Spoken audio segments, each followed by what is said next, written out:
Let's be honest, the world is obsessed with a very specific kind of love, the kind that's loud, wagging, and practically trips over itself to tell you you're the most important person in the room. We've been taught that connection has to look like a golden retriever at 5 p.m, explosive, needy, and constant. So, when you're the type of person who'd rather share a room with a creature that watches you from the top of the fridge with the judgment of an ancient deity, people start to get suspicious. They call you a loner, they call you aloof, or they fall back on that tired old, crazy cat person trope. But if you're one of us, you know those labels aren't about cats at all. They're about a society that's deeply uncomfortable with people who don't perform their emotions on cue.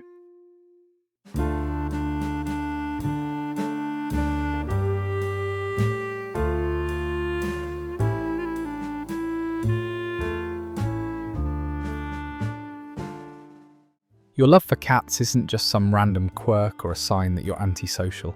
It's actually a pretty incredible psychological fingerprint. Think about it. A cat doesn't give you its affection for free. You can't buy their loyalty with a whistle or a command. To love a cat is to value a relationship built on mutual consent and a hell of a lot of patience. It's a signal that your nervous system doesn't need constant ego stroking to feel secure. While the rest of the world is chasing likes and external validation, cat people are over here practicing the art of coexistence. We don't want a servant. We want a roommate who respects our space as much as we respect theirs. Psychology actually backs this up. Loving a cat reveals a high level of presence without pressure. It's about the ability to sit in a room with another living soul and just be. No performance, no noise, no demand for attention. It's a form of emotional regulation that most people don't even realize they're doing. You're not avoiding connection, you're being discerning. You're choosing a rhythm that favors observation over reaction. You're the kind of person who notices the subtle shift in a room's energy long before anyone else says a word. And sure, there's that weird, slightly unsettling side of the science. The theories about brain-altering parasites and the baby-like frequency of a cat's meow that literally hacks our biology. But even that speaks to something powerful. It's an evolutionary dance between two predators who decided that life was just a little bit better together. So the next time someone tries to make a joke about you being the quiet one or the loner with the cat, just remember, it's not that you can't handle people, it's that you have a higher standard for intimacy.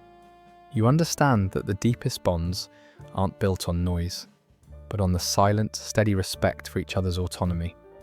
You don't need to be adored, you just need to be understood. And that's the real psychology of a cat person. So let's talk about that Big 5 personality test you've probably seen floating around the internet. It's the gold standard for psychologists, and when they use it to look at the divide between cat people and dog people, the results are actually pretty wild. It turns out, if you're a cat person, your brain is wired in a way that's fundamentally different from the golden retriever energy society seems to worship. First off, cat people almost always score off the charts in something called openness to experience. Now, on paper, that just sounds like you're down for a new hiking trail or a weird food, but in real life, it's much deeper. It means you have a mind that absolutely refuses to settle for the standard version of reality. You're likely drawn to the messy, the complex, and the avant-garde. You don't just accept traditions because that's how it's always been done. You're the one questioning the narrative, exploring the dark corners of your own internal world, and finding beauty in things that others might find confusing or even a little bit uncomfortable. You don't want a simple life, you want a meaningful one. Then we get to the big one, extroversion. Or, in our case, the lack of it. This is where everyone gets us wrong. Being low in extroversion doesn't mean you're a hermit who hates people or lacks social skills. It just means your energy flows inward. Think of it like a battery. Social interaction isn't what charges you, it's what you spend your charge on. For a cat person, a crowded room or a high-energy dog is like having 20 tabs open on your laptop at once. We love people, but we love them in small curated doses. We value depth over volume. And here's a trait that usually gets a bad rap: neuroticism. In the world of psychology, this isn't about being unstable. It's actually a superpower of sensitivity. If you're a cat person, you probably have a highly tuned early warning system. You notice the tiny shift in someone's tone of voice, the flicker of tension in a room, or the fact that the lights are just a little too bright. You're incredibly aware of your environment. For you, a barking dog isn't just a noise, it's a sensory assault. But a cat is the ultimate stabilizer. They move with intention. They don't invade your space, they inhabit it. They offer a kind of companionship that matches your frequency instead of trying to override it. When we look at this through the lens of the nervous system, everything clicks. Some people regulate their stress through action. They need to run, shout, and interact to feel okay. But for us, regulation happens through stillness. We don't need a pet that mirrors our stress or demands we play when we're exhausted. We need a creature that lets us downshift. When you say, "I just like how peaceful cats are," you aren't just making a preference, you're describing a survival strategy. You're choosing an environment that allows your body to finally stop being on guard. But there's a deeper reason why we feel this pull toward cats, and it's called the baby schema. Evolution is a sneaky thing. It programmed our brains to react to certain cues: big eyes, rounded heads, soft movements, with an immediate hit of must protect. It's designed to make us take care of human infants, but cats have basically hacked this system. When a cat looks at you, your lizard brain doesn't see a lethal tiny tiger, it sees a baby. This creates a very specific kind of relationship that feels incredibly safe for people who might have felt too much pressure to perform for others growing up. With a cat, you can be the caretaker without the vulnerability of being judged. A cat doesn't care if you're having a bad hair day or if you're feeling depressed. They don't demand you cheer up for their sake. They accept your care without the heavy price tag of emotional reciprocity. It's a one-way flow of nurturing that actually ends up healing the person giving it. Think about the people you know who have had to be the strong one or the observant one since they were kids. For them, receiving love can actually feel overwhelming, like there's a debt they can't pay back. But giving love to a cat, that's pure. It's closeness without the vulnerability overload. You get to step into that caretaker role on your own terms, without surrendering an ounce of your autonomy. So at the end of the day, being a cat person isn't about being cold or distant. It's about having a nervous system that is so deeply attuned to the world that it requires a different kind of peace. It's about a brain that values curiosity over conformity. You're not broken because you don't want the loud, wagging, needy version of love. You're just built for something a bit more sophisticated. A bond that doesn't need words, doesn't need noise, and doesn't need to prove anything to anyone.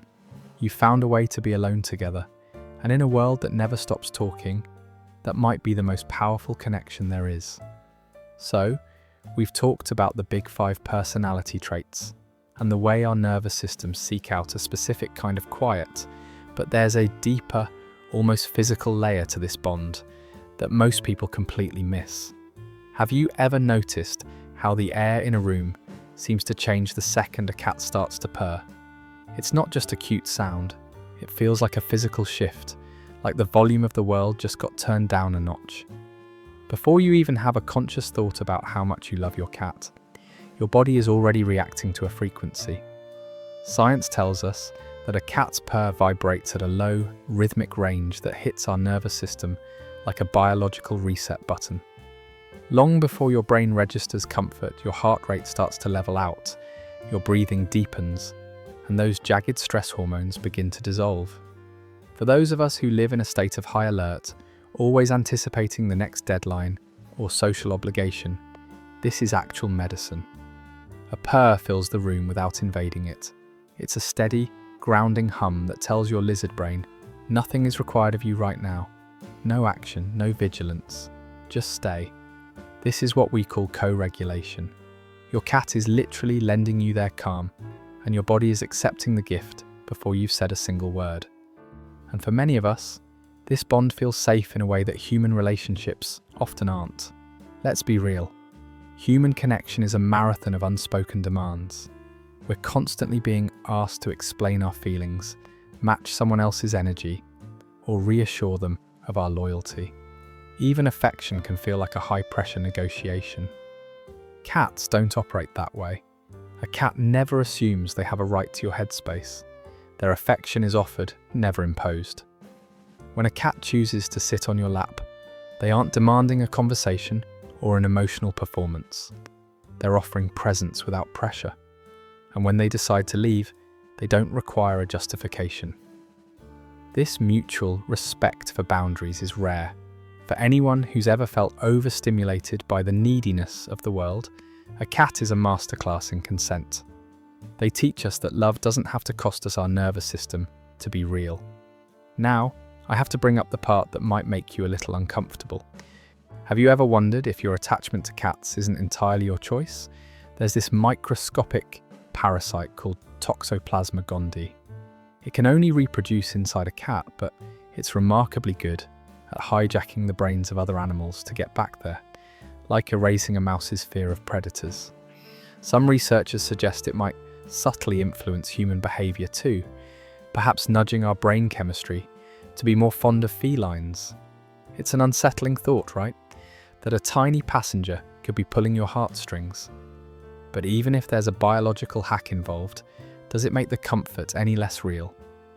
Whether it's driven by your soul, your oxytocin, or a microscopic hitchhiker, the result is the same. You feel safe. And in a world this loud, feeling safe is the only truth that matters. This safety is exactly what allows the cat-person brain to actually function. We're often labelled as analytical or creative, but it's not that cats make us smarter. It's that they protect the environment intelligence needs to thrive. Deep thinking, the kind where you actually solve problems or create art, requires long stretches of mental quiet. A dog's energy is beautiful, but it's a constant pull on your attention. A cat, however, coexists with your focus. They don't fragment your thoughts, they sit alongside them. When society looks at someone who prefers this kind of life, they see solitude as a problem to be fixed. They call quiet loneliness and stillness avoidance. But for the cat person, quiet is where clarity forms. It's where your emotions finally have the space to organize themselves. Choosing a cat isn't about withdrawing from the world. It's about curating a life that respects your internal rhythm. So, if you've spent your life feeling like you were too much for the extroverted standard, your cat is the living proof that you're exactly where you need to be. They don't want a version of you that's louder or more available. They just want you. They don't test your loyalty or confuse intensity with intimacy. They simply exist with you.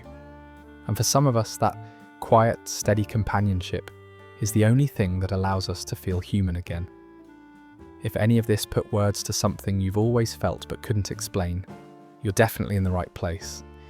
This channel is a space for those of us who experience the world a little more deeply and a lot more quietly. I'd love to have you stick around, so if you haven't already, hit that subscribe button. And I really want to hear from you in the comments. What's that one specific thing your cat gives you that the human world just doesn't? Thanks for watching.